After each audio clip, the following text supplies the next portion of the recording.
석가모니가 말했습니다. 자신을 등불로 삼고 자신을 의지처로 삼아라.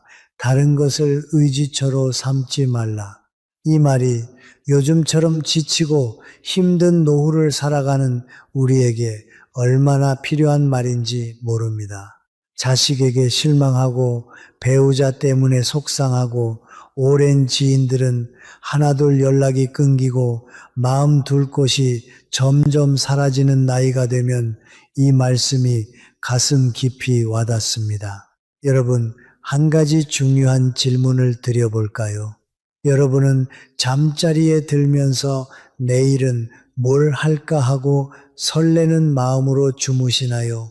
아니면 아유, 또 하루가 그냥 지나갔네 하고 허탈한 마음으로 눈을 감으시나요? 사실 행복한 노년을 보내시는 분들과 그렇지 않은 분들 사이에는 놀랍게도 딱 한 가지 차이가 있었습니다. 돈에 많고 적음도 아니었고 건강의 차이도 아니었습니다. 심지어 자식이 얼마나 잘 됐는지도 아니었어요. 그 차이는 바로 내일이 기다려지는가에 대한 마음의 차이였습니다. 80이 새 어르신 한 분이 이런 말씀을 하셨습니다. 선생님, 저는 90세까지 살고 싶어요. 아직 해보고 싶은 게 너무 많거든요. 반대로 65세 다른 분은 이런 말씀을 하셨어요. 선생님, 앞으로 20년을 더 산다고 생각하니까 막막해요. 뭘 하며 살아야 할지. 같은 인생인데 왜 이렇게 달라질까요? 그래서 제가 80이 새 어르신께 물어봤습니다. 어르신, 내일이 기다려지는 특별한 이유가 있으세요? 저는 어르신의 이야기를 다 듣고 정말 무릎을 탁 쳤습니다. 아, 이게 진짜 노년의 비밀이구나 하고 깨달은 거죠. 놀라운 건 그 세 가지가 우리가 흔히 생각하는 것들과 전혀 달랐다는 겁니다. 자식이나 배우자, 재산과는 아무 상관이 없었어요.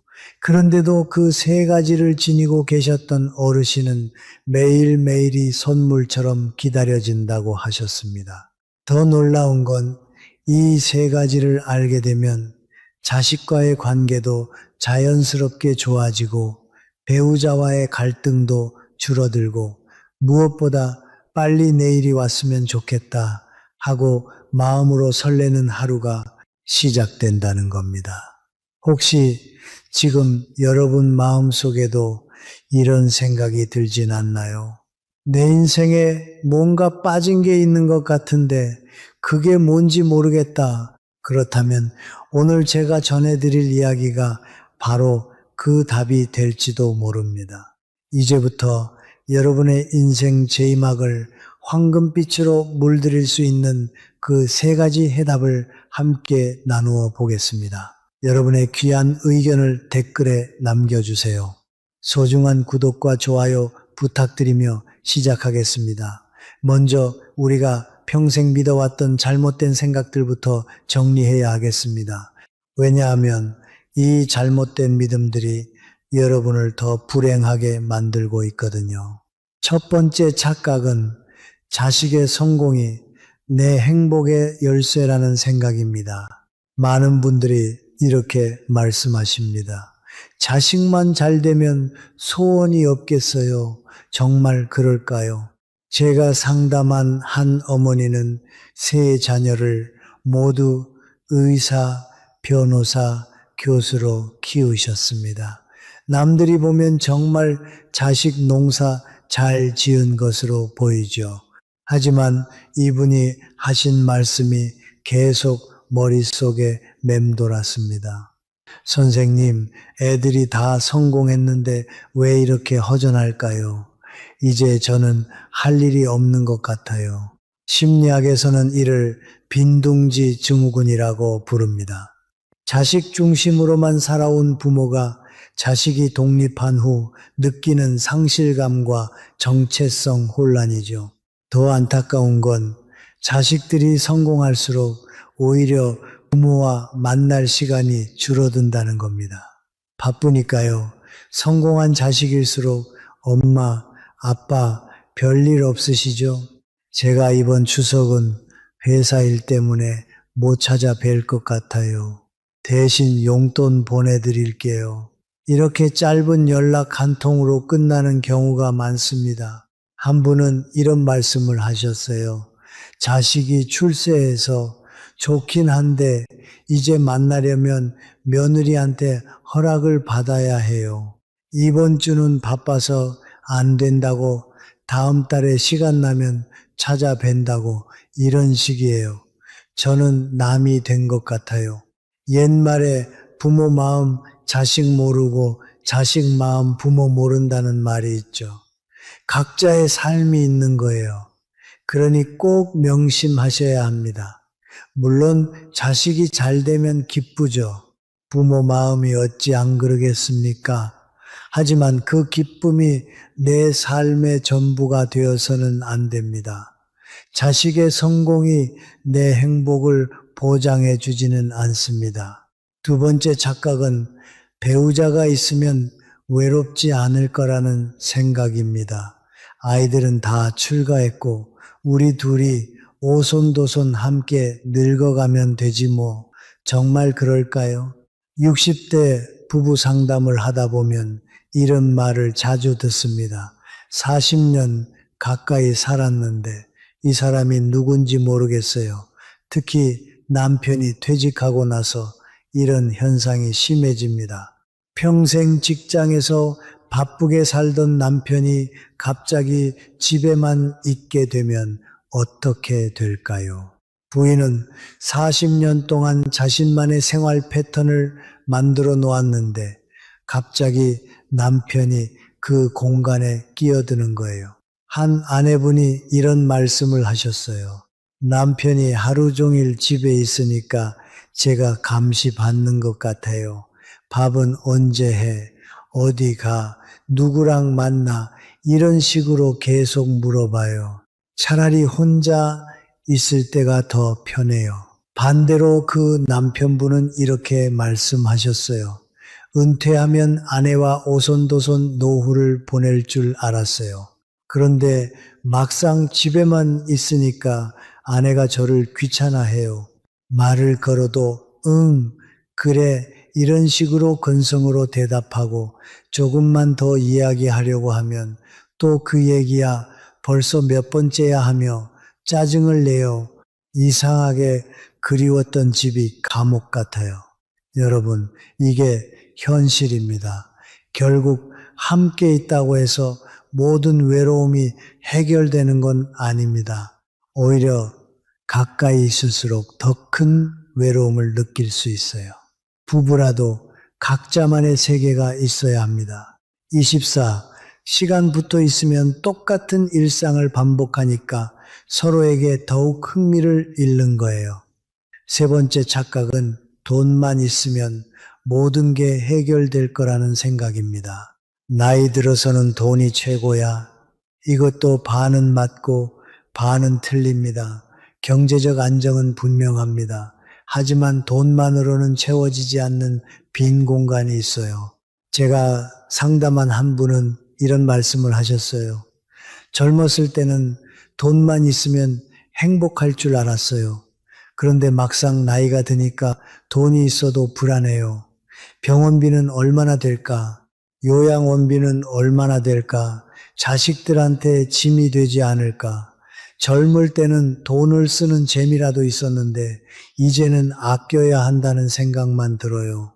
노년기에는 돈의 의미 자체가 바뀝니다. 젊을 때 돈은 가능성의 상징이었어요. 뭔가를 할 수 있고 살 수 있고 경험할 수 있는 힘이었죠. 하지만 나이가 들면 돈은 보험이 됩니다. 혹시 모를 일에 대비하는 방어막이 되는 거예요. 그러니까 돈이 있어도 마음 놓고 쓸 수 없고 오히려 불안감만 커지는 겁니다. 그래서 젊을 때 돈만 바라보고 살아온 분들은 노년에 와서 더 힘들어집니다. 왜냐하면 모든 걸 돈으로만 해결하려고 하기 때문이에요. 그런데 잘 아시잖아요.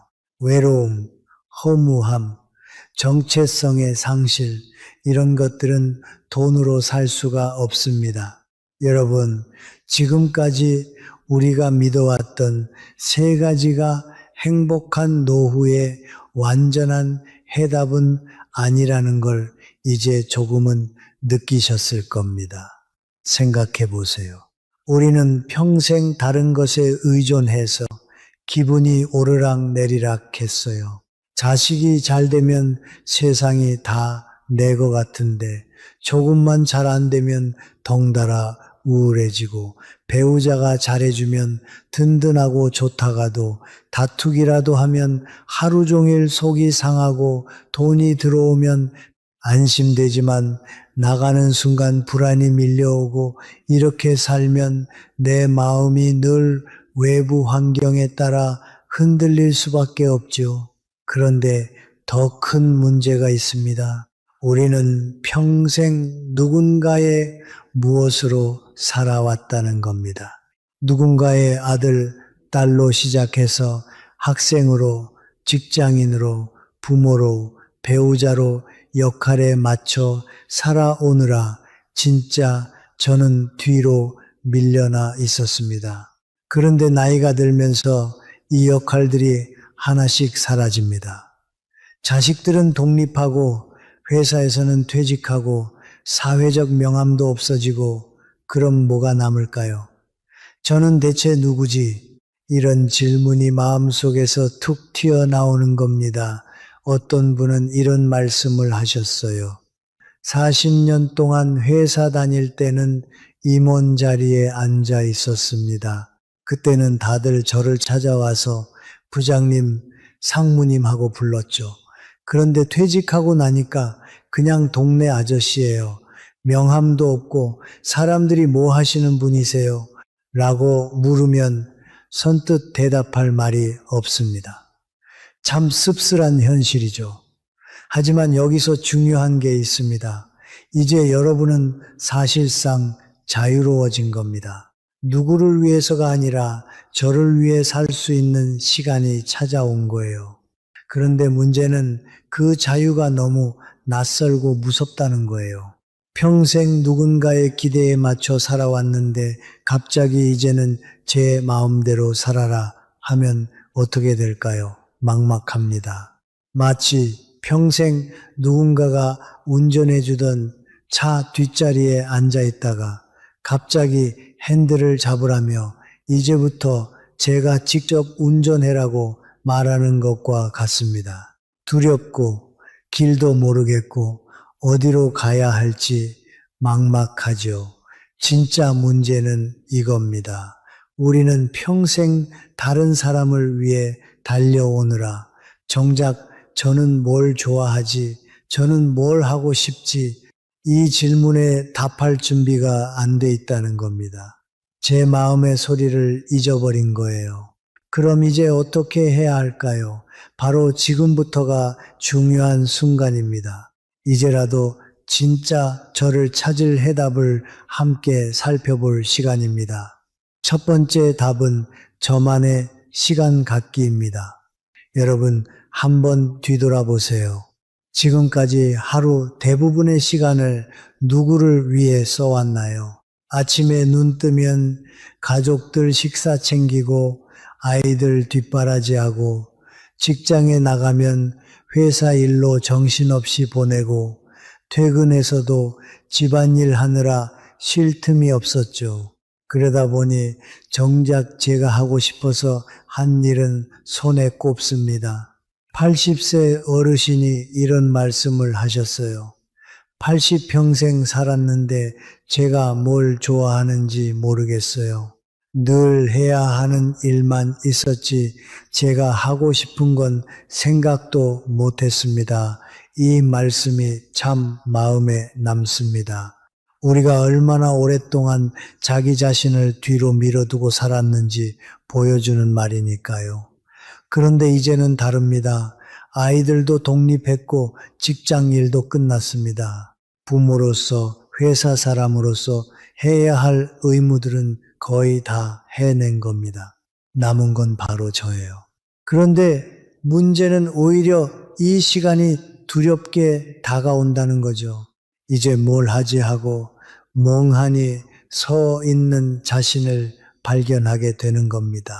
여기서 중요한 건 우리는 평생 남들이 정해준 길만 따라왔다는 사실이에요.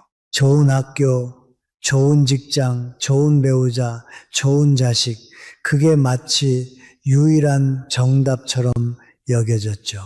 그런데 정작 나에게 좋은 것은 뭔지 깊이 생각해 본 적이 없는 거예요.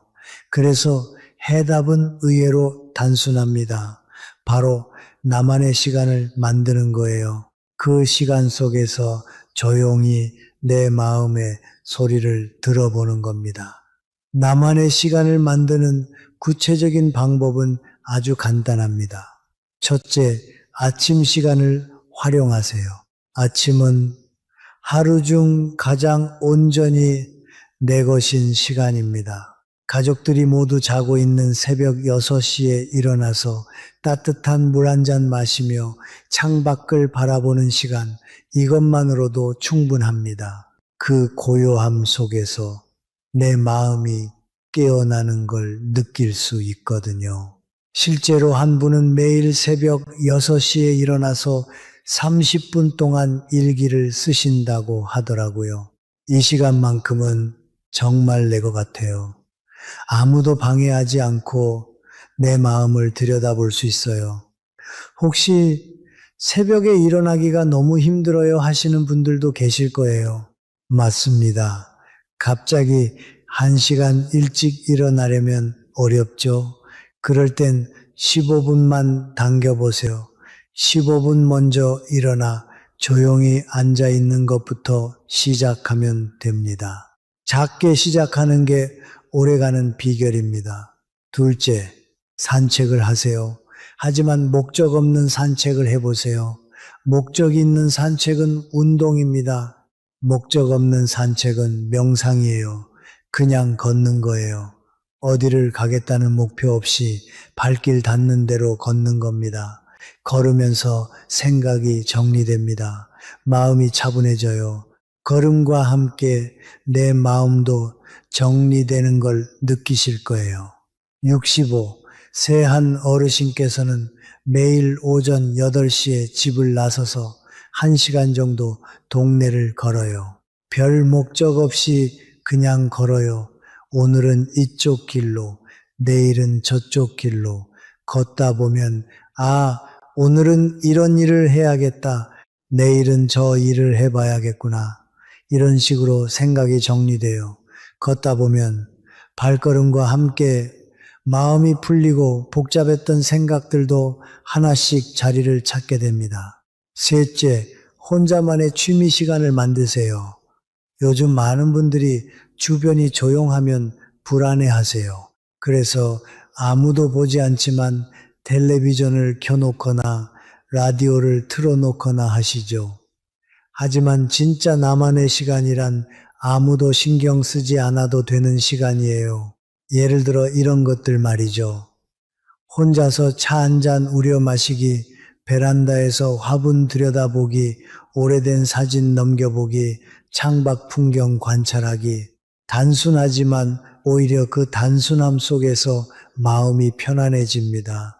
어떤 분께서는 매일 저녁 차 한 잔 마시면서 창밖을 보는데 그때가 하루 중 가장 평온해요. 별다른 생각 안 하고 그냥 있는 거예요.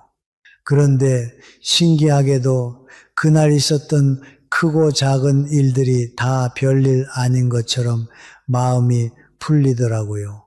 여러분, 나만의 시간을 가지기 시작하면 정말 놀라운 변화들이 하나씩 찾아옵니다.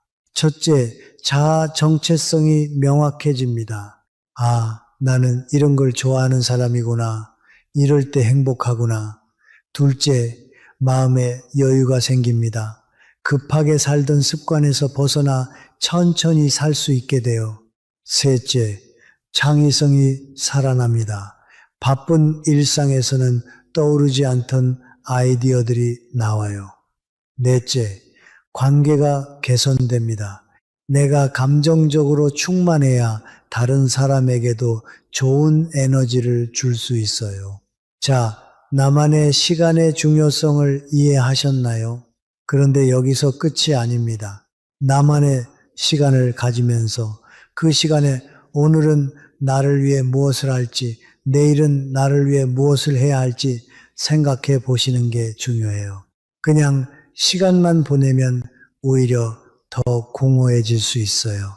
그래서 두 번째가 필요합니다. 바로 성장하는 재미입니다. 두 번째 답은 성장하는 재미입니다.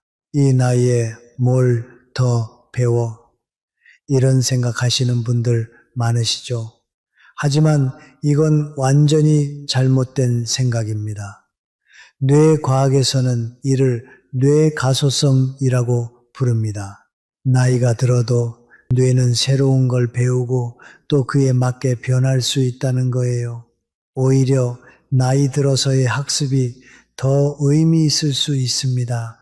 왜냐하면 젊을 때는 경쟁을 위한 학습이었다면 나이 들어서는 순수한 호기심과 즐거움을 위한 학습이거든요. 공자가 배우고 때때로 익히면 즐겁지 아니한가라고 했듯이 학습 자체가 기쁨을 줍니다. 심리학에서는 이걸 자기 효능감이라고 설명합니다. 내가 아직도 새로운 걸 할 수 있구나 하고 느낄 때 자신감이 올라가고 삶의 활력이 생깁니다. 제가 상담한 한 분은 65세에 컴퓨터를 배우기 시작하셨어요. 처음에는 마우스를 잡는 것도 어려워하셨는데 6개월 후에는 직접 짧은 동영상을 찍어서 인터넷에 올리기까지 하셨어요. 댓글 달리는 게 이렇게 재미있을 줄은 정말 몰랐어요. 사람들이 제 이야기에 반응해 주니까 하루 종일 기분이 좋아요. 그러다 보니까 다음에는 무슨 영상을 만들어서 올려볼까 하는 생각이 저절로 드는 거예요. 예전에는 하루가 지겹게만 느껴졌는데 이제는 내일이 기다려집니다. 여러분, 나이 들면 더 이상 배울 게 없다고 생각하시나요? 사실은 그 반대예요. 나이에 맞게 성장하는 방법들이 있습니다. 그냥 새로운 걸 한다 수준이 아니라 몸도 쓰고 마음도 쓰고 세상과 연결되는 그런 성장 말이에요. 첫째는 몸으로 배우는 것들입니다. 요가, 태극권, 서예 같은 활동을 해보세요. 그냥 몸만 움직이는 게 아니에요. 호흡을 조절하고 마음을 가라앉히고 집중하다 보면 뇌까지 활짝 깨어납니다. 특히 저는 서예를 꼭 추천드리고 싶습니다. 붓을 들고 한 글자 한 글자 써 내려가다 보면 어느새 마음이 고요해져요. 서예는 마음을 그리는 것이라는 말이 괜히 나온 게 아닙니다. 제가 아는 한 분도 서예를 시작하시고 이렇게 말씀하셨어요. 처음엔 붓이 덜덜 떨려서 글자 모양도 엉망이었어요. 그런데 한 3달쯤 지나니까 신기하게 붓이 손에 안정이 되더라고요. 글씨가 안정되니까 제 마음도 같이 차분해졌습니다. 예전에는 사소한 일에도 화가 확 올라왔는데 서예 덕분에 참을성이 생겼어요. 듣기만 해도 뭔가 마음이 차분해지지 않으세요? 둘째는 새로운 기술 배우기입니다. 이 나이에 무슨 스마트폰이야 하고 고개를 저으실 수도 있지만 사실 기술을 배우는 건 젊은 세대와 소통하는 가장 빠른 방법입니다. 손자, 손녀와 메신저로 이야기를 나누고 사진을 주고받고 영상통화를 한 번만 해도 마음의 거리가 훨씬 가까워집니다. 어떤 할머니는 메신저를 배우고 나서 이렇게 말씀하셨어요. 손녀가 대학에 가서 멀리 떨어져 있는데 메신저로 매일 안부를 주고받아요.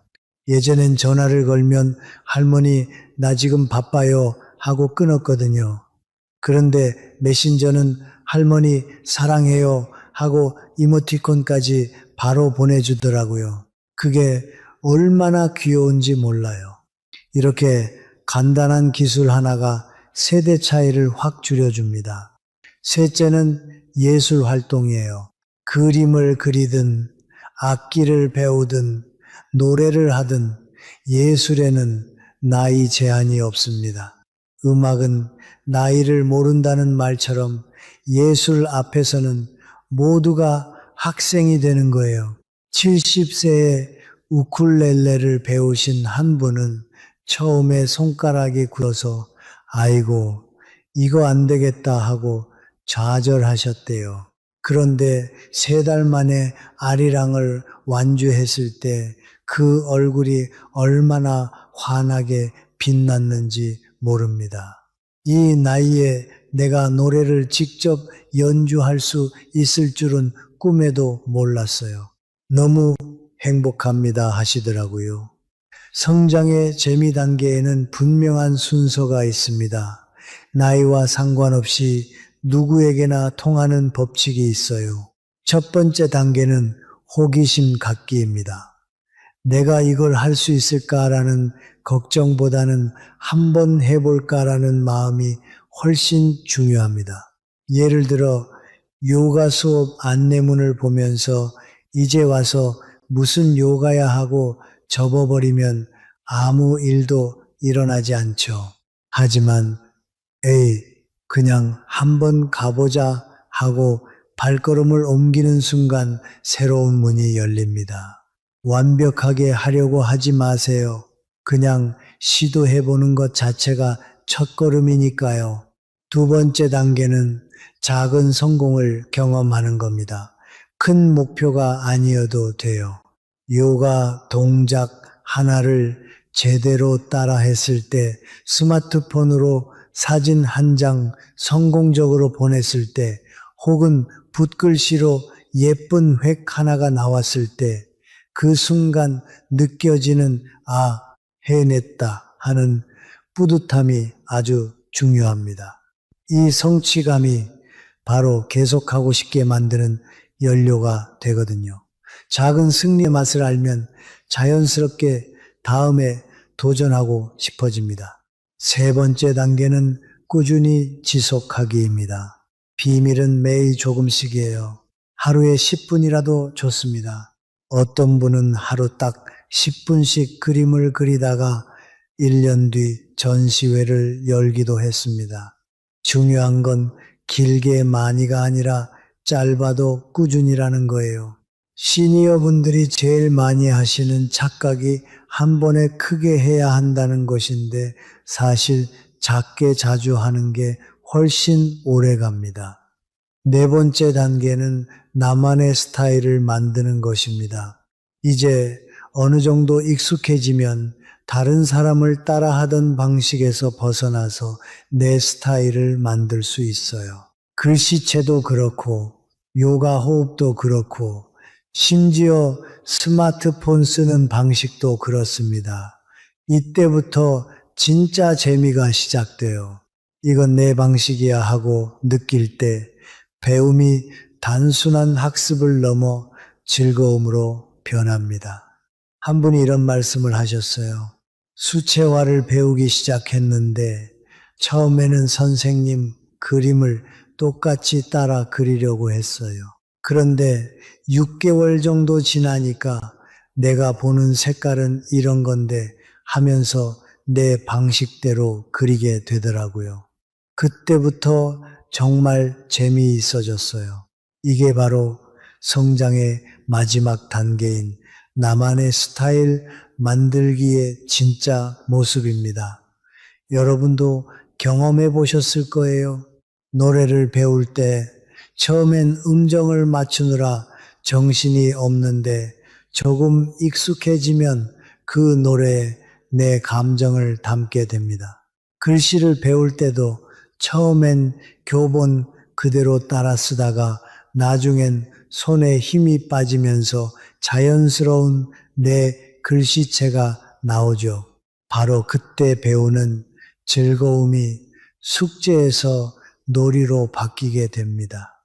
여러분, 나만의 시간과 성장하는 재미, 이 두 가지만으로도 충분히 의미 있는 노후의 삶을 살 수 있어요. 하지만 마지막 한 가지가 더 있습니다. 이게 있어야 진짜 완성입니다. 세 번째 답은 의미 있는 연결입니다. 가만히 생각해 보면 우리 주변에는 분명히 가족도 있고 친구도 있습니다. 그런데도 왜 외롭다고 느낄까요? 그건 단순히 사람들이 곁에 없어서가 아니라 진짜 연결이 없기 때문입니다. 진짜 연결이란 단순히 잘 지내시죠? 식사하셨어요? 하고 안부만 묻는 게 아닙니다.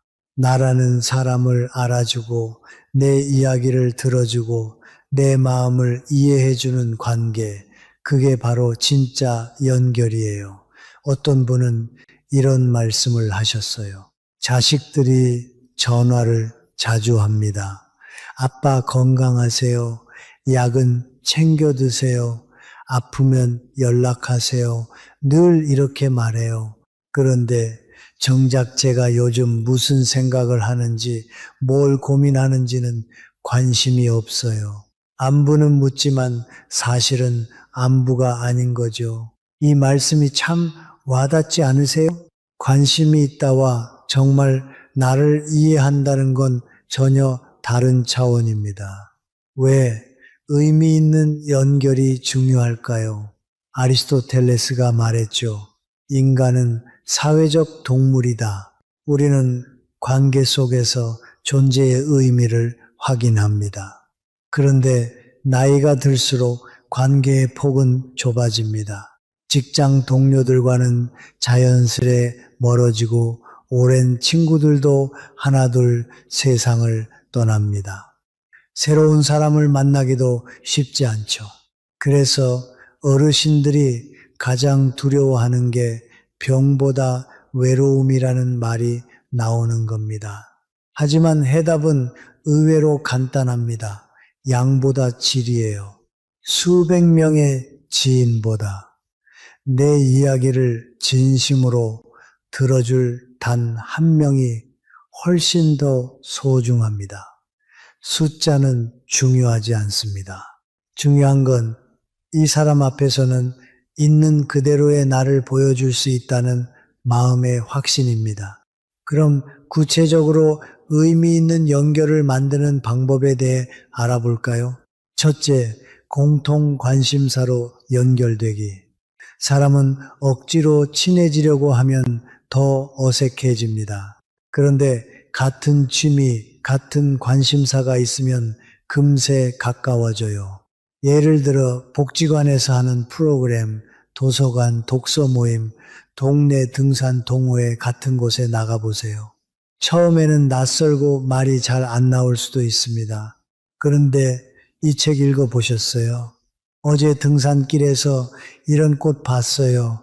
이렇게 얘기하다 보면 대화가 술술 풀립니다. 실제로 사진 동호회에 가입한 한 분이 이런 말씀을 하셨어요. 처음에는 다들 모르는 사람이라 어색했는데 사진 얘기를 하다 보니까 금세 친해졌어요.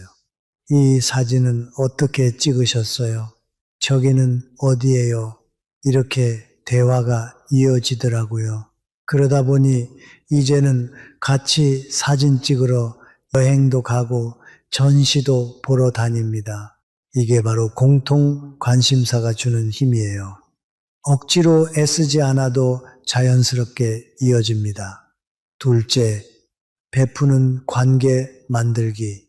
관계가 오래 가려면 받기만 해서는 안 됩니다. 나도 뭔가를 주고 베풀 수 있어야 그 관계가 편하고 오래 갑니다. 젊은 사람들에게 인생 경험을 들려주는 멘토가 될 수도 있고, 봉사활동을 하면서 도움이 필요한 사람을 도울 수도 있죠. 한 분은 동네 도서관에서 어린이들에게 책을 읽어주는 봉사를 하십니다. 그분이 이런 말씀을 하시더라고요. 아이들이 제 이야기를 조용히 들어줄 때 참 뿌듯합니다. 책을 다 읽고 나면 다음에 또 오세요 하고 말하는데 그게 얼마나 힘이 되는지 몰라요. 그 순간 내가 아직 필요한 사람이구나 이런 생각이 들어요.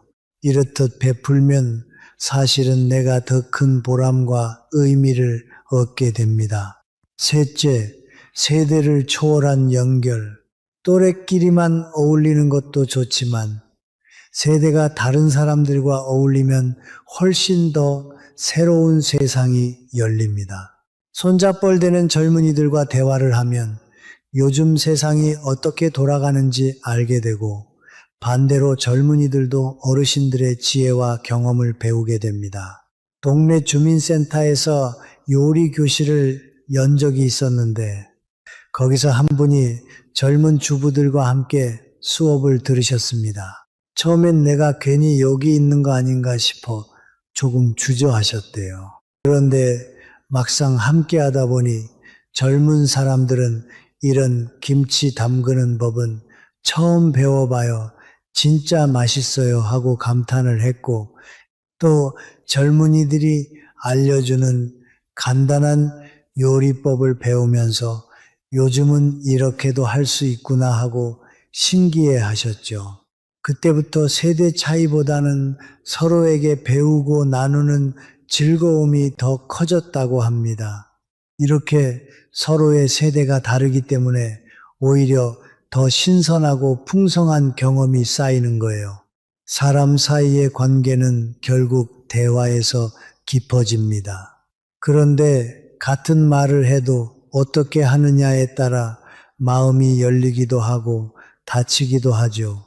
그래서 연결의 질을 높이는 대화의 황금 규칙이 있습니다.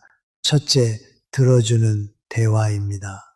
보통은 요즘 어떻게 지내세요? 라고 묻습니다.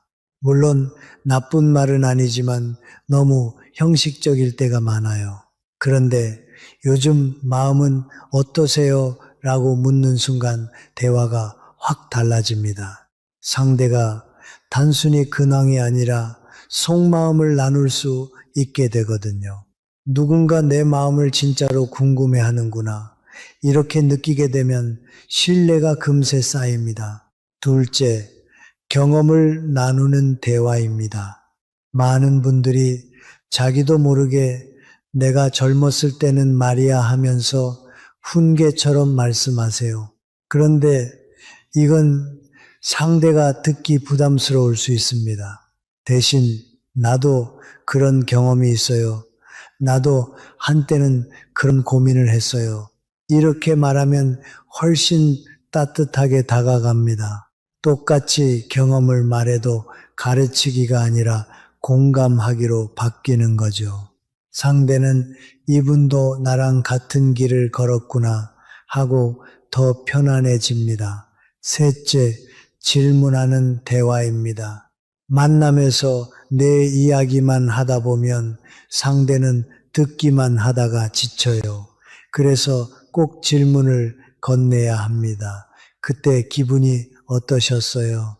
그 일을 하면서 제일 기억에 남는 건 뭐예요? 이런 질문이 대화를 깊게 만들어줍니다. 상대는 자기 이야기를 털어놓으면서 더 가까워졌다고 느끼거든요. 한 분이 이런 말씀을 하셨어요. 예전에는 만나면 제 이야기만 했어요. 손자 자랑, 건강 이야기, 옛날 무용담. 그런데 어느 날 상대 이야기를 들어봤더니 훨씬 재밌더라고요. 이분도 이런 고민이 있구나, 이런 꿈이 있구나 하면서 새롭게 보였어요. 그때부터 대화가 훨씬 즐거워졌습니다. 결국 대화는 말을 많이 하는 게 중요한 게 아닙니다. 상대 마음을 들어주고 경험을 나누고 질문으로 관심을 표현하는 것, 이 세 가지만 실천해도 연결의 질이 눈에 띄게 달라집니다. 나만의 시간, 성장하는 재미, 의미 있는 연결, 이 세 가지는 따로 존재하는 게 아니라 서로 연결되어 있습니다. 나만의 시간을 통해 내가 진짜 원하는 것을 알게 되고 그것을 배우면서 성장하는 재미를 느끼고 그 과정에서 같은 관심을 가진 사람들과 의미 있는 연결을 만들어 가는 거예요. 예를 들어 나만의 시간에 나는 글쓰기를 좋아하는구나를 발견했다면 글쓰기를 배우면서 성장하는 재미를 느끼고 글쓰기 모임에 참여해서 같은 관심사를 가진 사람들과 연결되는 거죠. 한 분이 이런 경험을 해보셨어요. 매일 아침 혼자만의 시간에 일기를 쓰시다가 나는 요리에 대한 추억이 많구나를 발견하셨대요. 그래서 요리 클래스에 등록해서 새로운 요리법을 배우고 그곳에서 만난 사람들과 함께 요리 모임도 만드셨어요. 지금은 일주일 내내 삶이 기대된다고 하십니다. 석가모니가 말했듯이 자신을 등불로 삼고 자신을 의지처로 삼는 삶이 진짜 자유로운 삶입니다. 젊을 때는 외적인 것들을 채우느라 바빴다면 인생의 후반전은 내적인 것을 채워야 할 때입니다. 자식도 배우자도 줄 수 없는 만족감이 있습니다. 그것은 바로 스스로 만들어내는 평온과 기쁨입니다. 여러분의 인생 후반전이 진짜 여러분다운 시간이 되기를 바랍니다. 나만의 시간 속에서 성장하는 재미를 느끼고 의미 있는 사람들과 연결되어 살아가는 그런 삶 말이에요. 여러분 꼭 기억하셨으면 합니다. 남에게 의지하지 않고도 행복할 수 있는 사람, 그 사람이야말로 진짜 자유를 얻은 사람입니다. 돈이나 건강도 물론 중요하지만 결국 마지막까지 우리를 지탱해 주는 건 내 안의 등불입니다.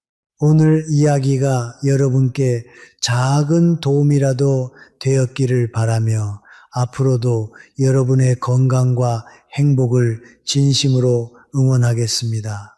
오늘 영상 끝까지 함께 해주셔서 감사합니다. 항상 만복이 깃드시길.